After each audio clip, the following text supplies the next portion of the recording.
hael. Heddiw, dwi'n cychwyn cyfres bach newydd o bregeth a tair pregeth ym mis Chwefror, os dyw a'i mynd fyddai yma am 3 Sul. Yn Ionawr, mi oedd yna dair pregeth ar moddion gras, the means of grace. O'n i'n trio cyflwyno'r ffordd mae Duw yn siarad ac yn cyfathrebu hefo ni, moddion gras, yn dod â ni i ffydd ac argyhoeddiad yn Iesu Grist. Ac yna drwy y dullia yma, yn yn harwain, a'n hadeiladu, a'n tyfu, a'n heiddfedu ni fel Cristnogion. O'n i'n sôn am y Beibl, o'n i'n sôn am cymyn a bedydd, o'n i'n sôn am weddi, o'n i'n sôn am addoliad fel moddion gras. A bod Duw wedi dewis rhai mewn ffordd arbennig i siarad hefo ni, i'n tyfu ni fel pobl Iesu Grist. Ac o'n i'n meddwl, falle bod hwnna chydig bach yn theoretical y tair pregeth yna. Be mae hyn yn olygu yn ymarferol? Felly, penawd y dair pregeth nesaf ydy Cariad Ymarferol. Bregeth cyntaf, Cariad, Sul nesaf cyfiawnder, a'r trydydd Sul, cymydog. So, Cariad, cyfiawnder a cymydog. A bora yma, da ni'n mynd i sôn am gariad yn gyffredinol. A darllen o llythyr Iago yn y fan yma, Beibl.net. Frodyr a chwiorydd, beth ydy'r pwynt i rywun honni fod yn credu, ac wedyn gwneud dim byd o ganlyniad i hynny? A dyna'r math o gredu sy'n achub rhywun. Enghraifft, os da chi'n gweld brawd neu chwaer yn brino ddillad neu heb fwyd, ac yna'n dweud, pob endith i ti, cadw'n gynnes, a gobeithio cei di rhywbeth i'w fwyta. Beth ydy'r pwynt os da chi yn ei adael yno heb roi dim byd iddo? A credu ar ei ben ei hun yn union yn un fath.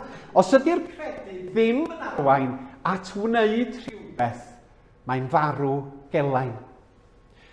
Ond wedyn mae rhywun yn dadlau, mae gan rai pobl ffydd ac mae eraill yn gwneud daioni. Ond dwi'n ateb, wyt ti'n gallu dangos dy ffydd i mi heb wneud dim? Dwi'n dangos fy mod i'n credu drwy beth dwi'n wneud.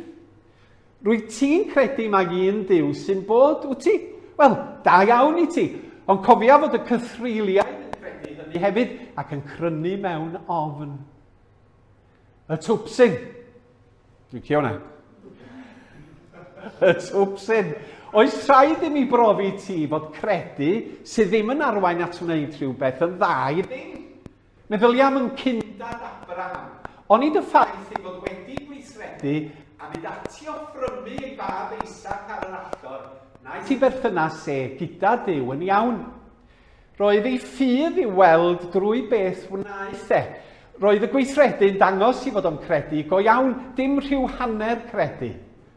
Daeth beth mae'r ysgrifau sanctaidd yn ei ddweud yn wir. Credodd Abraham a chafodd ei dderbyn i berthynas iawn gyda Duw. Cafodd ei alw'n ffrind Duw. Felly, dyle ti weld mai beth mae rhywun yn ei wneud sy'n dangos ei fod yn iawn gyda Duw. Nid dim ond bod rhywun yn dweud ei fod yn credu. Os da chi eisiau mynd i weld y benod i gyd, ewch dros eich coffi ar ôl mynd adra i Iago 4 ac edrychwch yn y darn trawiadol a gafilgar yma. Dyma Cariad Ymarferol, a da chi'n gweld yn y darlleniad i ba gyfeiriad dwi'n mynd. Does am pwynt deud yn bod ni'n caru, ond i bai bod yn bywyda ni yn gweithredu y cariad hwnnw. A mae'n berygl i Gristnogion am bell dro. 2 ffordd, unau dim ond i dweud dwi yn caru. Dwi yn caru pobl. Dwi'n caru chi'n ofnadwy. Ond dydy'n weithredoedd i ddim yn cadarnhau y cariad hwnnw. Neu y llall ydy meddwl na gweithredoedd sydd yn ennill brownie points ger bron Duw. A sdim rhai chi gredu dim byd mewn gwirionedd. Felly mae'r pwyslais gan Iago a'r Beibl yn bwysig, sef bod yn cariad am ffydd ni yn dwy'n ffrwyth yn bywyda ni. A mae'r ddau beth i fod yn rhan o fywyd y Cristion.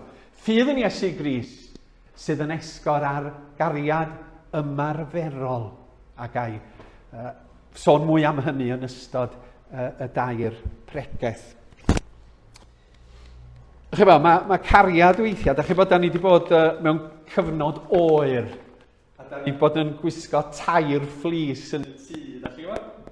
A da ni wedi, beth bynnag, da chi'n gynnas iawn ag yn hafaidd, mae rhaid mi gyfadda. A mae'r central heating ymlaen am awr bob dydd, da chi bod? Pan mae'r haul yn maglyd. A mae'r cynghora a mae'r llywodraeth, mae eisiau chi insiwleiddio'r tŷ. Sgynnoch chi, ydy'r to wedi insiwleiddio. Mae gynno'n ni insulation tew i fyny yn y giarat yn yr atig uwch ben. A mae walia'r mans wedi ei lenwi hefo peli polystyrene blynyddoedd yn ôl i wneud o'n fwy clyd. Felly does na ddim gwres yn dianc o'r tŷ. Ac felly mae rhai Cristnogion, maen nhw'n insiwleiddio i cariad. Maen nhw'n insiwleiddio i ffyr, fel na does na ddim byd yn mynd allan. Dydy bywyd nhw ddim yn cyffwrdd neb gyda chariad. Dydy gwres cariad Duw ddim yn mynd allan i'r gymuned. Mae eglwysi'n insiwleiddio i hunan rhag y cariad ymarferol sydd yn cael ei ddysgu mor glir yn y Beibl. A da ni, gewch chi'n insiwleiddio'ch tai, ond peidiwch ag insiwleiddio'ch ffydd. Peidiwch ag insiwleiddio y cariad mae Duw wedi danio yn eich calonna chi. Felly, cariad ydy penawd yr bregeth yma.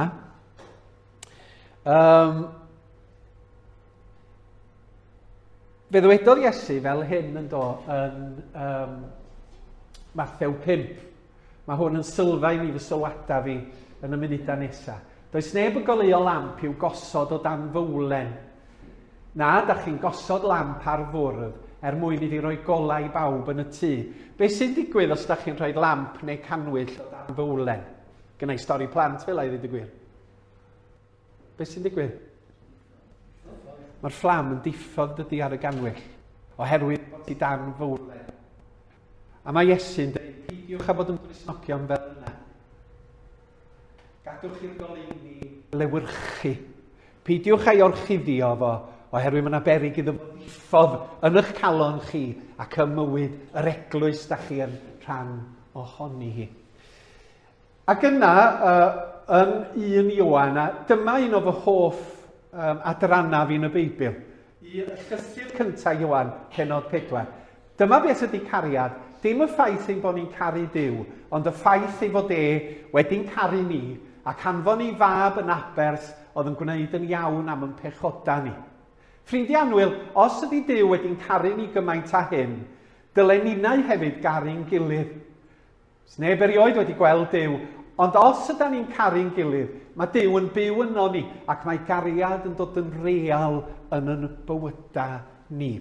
Felly, yn y ddwy adnod, mae yna sylfaen yn cael ei osod yn cyfer ni, sef mae eisiau'n cariad antystiolaeth ni lewyrchu allan a nid cael ei guddio, ond fod yn cariad ni yn seiliedig ar gariad Duw yn Iesu Grist. Nid creu yn cariad yn hunan yda ni, ond fel mae'r lleiad yn adlewyrchu goleuni'r haul, da ni fel Cristnogion yn adlewyrchu cariad rhyfeddol yma Duw wedi ddatguddio yn ei anwyl fab Iesu. A mae'n sôn am Iabers o. Dyma pa mor bell mae Duw yn mynd mwyn yn gwneud ni'n ffrindiau iddo fo. Maddam pechoda ni ar y groes. Mae'n gariad rhyfeddol. Mae'n gariad syrfdanol. Ac felly, sylfaen a ffynhonnell yn cariad ni ydy cariad Duw. A mae wedi cael ei ddangos yn glir yn yr arglwydd Iesu Grist. Bywyd Iesu, gwaith Iesu, gwersi Iesu, gwirthiau Iesu, croes Iesu, aberth Iesu, atgyfodiad Iesu, a ddewid i ddod yn ôl yr arglwydd Iesu. Maen nhw gyd yn dweud, gan Dduw, dwi'n caru chi. Dwi'n caru chi yn aruthrol. Duw cariad ydw i. A dwi eisiau chi wybod am y cariad yna. Sut dwi'n gwybod? Iesu Grist. Mae'n glir, mae'n amlwg, mae o'n disglirio o galon Duw. Does ddim powlen arni. Mae Duw yn dangos i gariad bendigedig yn yr arglwydd Iesu. A mae'n gariad ymarferol sy'n gweithredu. Nath Iesu nath Duw ddim isa'r gwmwl yn rwla dweud, o, dwi'n caru'r ein. Dwi'n caru'r bobl ma'n aruthrol. Mae'n nghariad i'n enfawr tuag atyn nhw. Gret. Gwych.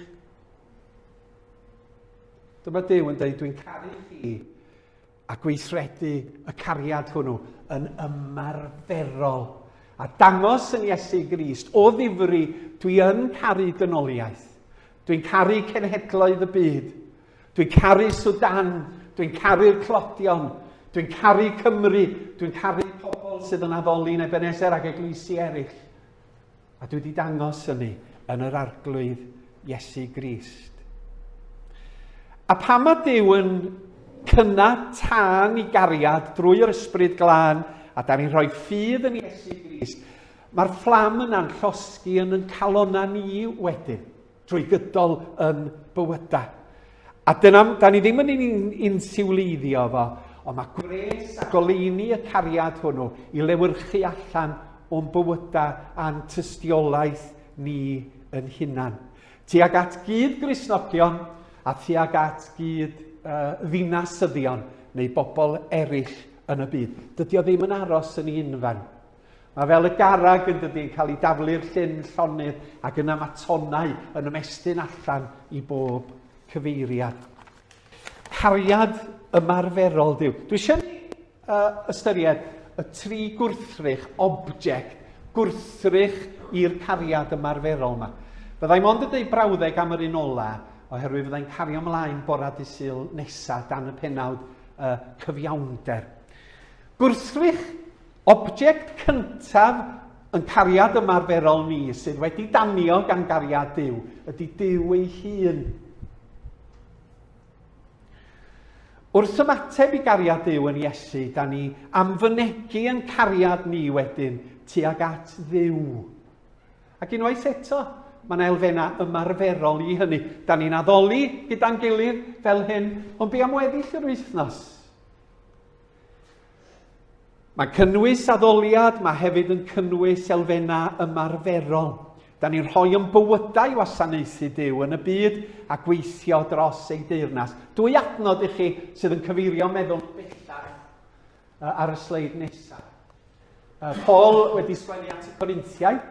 Dyma pam, oedd yna ddadl ynglyn â bita bwyd ac yn y blaen. Dyma pam wrth fwyta a gyfed, neu wneud unrhyw beth arall wir, dylech chi anrhydeddu Duw.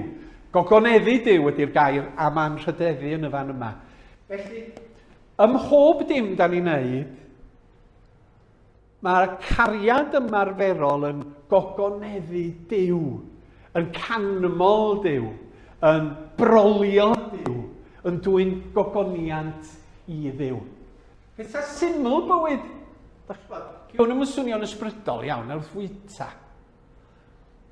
Da chi'n cael McDonald's bach efo'r plant ar y slein yma fel yna, da chi'n O'n i just picio allan i'r M-air. Dyna oedd y plant ni'n galw'r McDonald's. M-air. O'n i'n meddwl bod o ddel. Beth bynnag da chi'n wyta, beth bynnag da chi'n yfed, neu unrhyw beth arall yn ddobl. Gnewch hynny anrhydeddu Duw. Pryd da chi'n bita gan yfed? Unwaith yr wythnos? Bydda i'n bita fwy nag unwaith y dydd, da chi'n gwybod? Hynny yw bod anrhydeddu Duw yn dod yn rhan o bethau cyffredin yn bywyd ni. Oherwydd bod yn bywyd ni gyd yn eiddo i Duw. Ac ni'n jyst rhan crefyddol ohona ni. Dwi am fod yn crefyddol o'n mae'r awr nesaf yma mynd i ogoneddu Duw. Na, medda Paul, pan da chi yn cael panad a bisgien ar ôl yr gwasanaeth, da chi'n gallu gwneud hynny ar gogoniant i Dduw. Ac felly chi fynd ar peth ymhellach gallwch. Pan da chi'n gyrru'r car,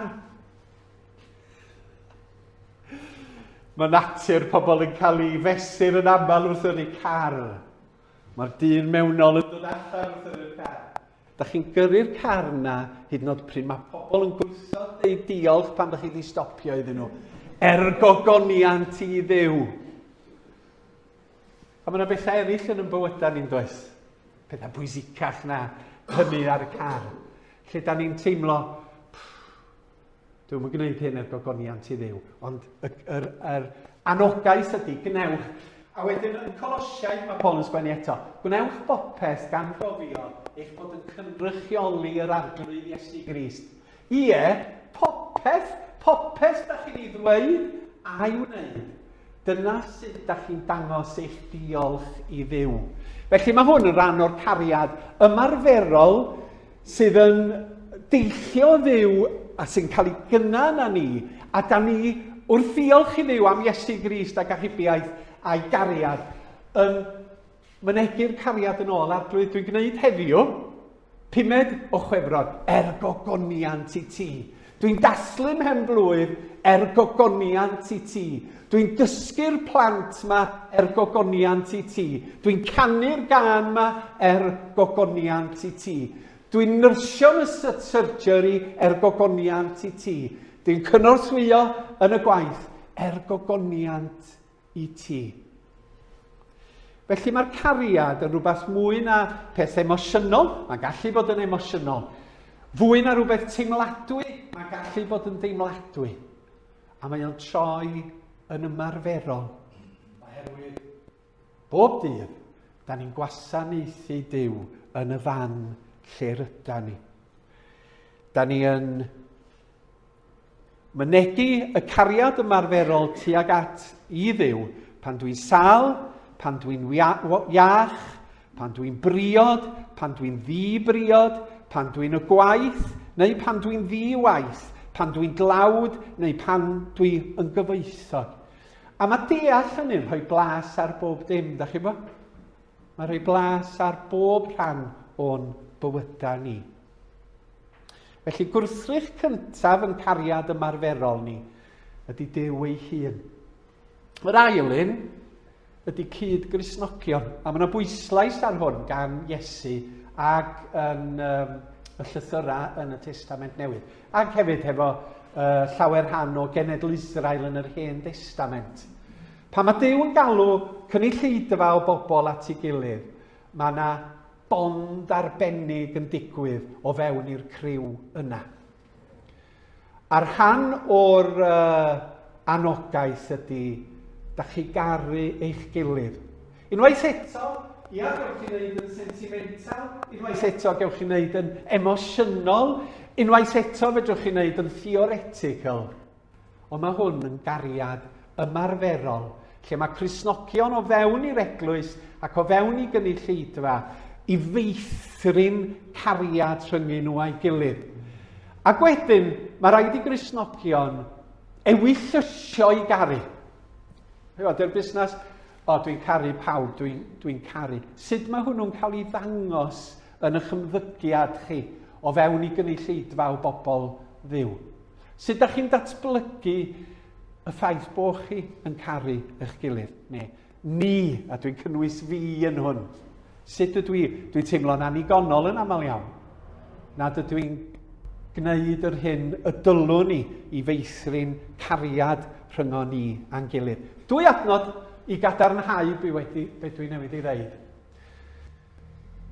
Iesu Grist yn siarad hefo'r disgyblion yng ngardd Getsemane. Dyma dwi'n ei orchymyn.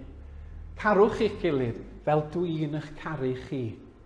A sut oedd Iesu'n yn caru ni? Yn llwyr, yn aberthol, yn gariadus, yn hau. Ac felly, da ni i fod i garu yn gilydd o fewn i'n cymunedau ffydd Cristnogol, fel da ni yn, fel mae Iesu Grist wedi'n caru ni. Mae'n hyfryd ac yn her ar un pryd. Ac wedyn yn y fan yma, rhaid i'ch cariad chi fod yn gariad go iawn. Dim rhyw gariad arwynebol. Dwi'n meddwl bod hwn o'r Rhufeiniaid, penod 12 falle. Yn casau y drwg a chasineb perffaith, ac yn dal gafael yn beth sy'n dda. Byddwch yn ddifri yn eich gofal am eich gilydd, a dangos parch at eich gilydd. Peidiwch beth a gadael eich brwdfrydedd oeri, ond bod ar dan yn gweithio i'r arglwydd yn nerth yr ysbryd glân. A mae Paul yn sôn yn benodol am gymuned yr eglwys Cristnogol yn Rhufain. byddwch o ddifri yn eich gofal am eich gilydd a dangos parch at eich gilydd. O fewn i'r eglwys, mae yna bond, mae yna gysylltiad, mae yna ofal arbennig i fod i ddatblygu. A weithiau, da ni'n gorfod gweithio ac ewyllysio hyn. Oherwydd, o fewn i'r eglwys Corint, mi o'na rwygo a ffrio ddigon chwerw yn digwydd. Ac eto, yn Paul yn dweud, ewch trwy hynny a dowch allan hefo'ch cariad ymarferol. Mae'n llawer mwy na theimlad da tuag at yn gilydd. Mae'n golygu gweithio ar y cariad sydd yn yngom, meddwl am ffyrdd i fynegu a rhannu y cariad rhyngom ni a'n gilydd. A weithiau mae cariad yn anodd. Mae caru cyd-gristnogion yn gallu bod yn her fawr, ond da ni'n gorfod gwneud yr ymdrech yma hefo yn hewyllus. Mae Iesu'n dweud, carwch eich gelynion. Sut ydych chi'n gwneud hynny ar wahân i bod chi'n ewyllysio gwneud? Oherwydd maen nhw'n elynion i chi dydyn. Maen nhw wedi gwneud rhywbeth yn eich erbyn chi. Felly mae cariad yn fwy na teimlad a sentiment. Mae o'n weithred yr ewyllus hefyd. Os di rywun di sathru ar eich cyrn neu pechu'n eich erbyn chi, bod chi'n gofod ystyried sut fedra i faddau'r person yma a cymodi yn ôl hefo nhw. Mae hwn yn rhan o'r her. A'r trydydd, fyddai ddim yn ymelaethu ar hwn, trydydd gwrthrych i'r cariad ymarferol ydy, wel, y term cymydog ynde. Pobl eraill. Mi gawn ni gyfle i fanylu ar hyn bore dydd Sul nesa, gobeithio. Ond mae'r gorchymyn wedi rhoi gan Dduw car dy gymydog fel ti dy hun. Ac yn y fan yma, dwi wedi tynnu dan o'r darlleniad. Be di'r pwynt i rywun honni fod yn credu ac wedi gwneud dim byd o ganlyniad i hynny? Sut mae cariad Duw sydd wedi danio na ni yn troi yn gariad ymarferol tuag at gydfyn a'r anghennus a'r tlawd sydd o'n cwmpas ni ac yn yn byd ni. Os da chi'n gweld brawd neu chwaer yn blin o ddillad neu heb fwyd ac yn dweud, po bendith i ti, cadw'n gynnes, gobeithio cig rhywbeth i'w bwyta. Be di'r pwynt os da chi yn ei adael yno heb ddim? Mae credu ar ei ben ei hun yn union un fath. Os ydy'r credu ddim yn arwain at wneud rhywbeth, mae'n farw gelain a da chi'n cael y cydbwysau. Mae'n amser i di mynd. Ac felly, gobeithio, bore dydd Sul nesaf fydda ni'n dod at gyfiawnder ac yn pwysleisio a meddwl mwy am garu cymydog fel ni yn hunan. Er mwyn i enw, amen.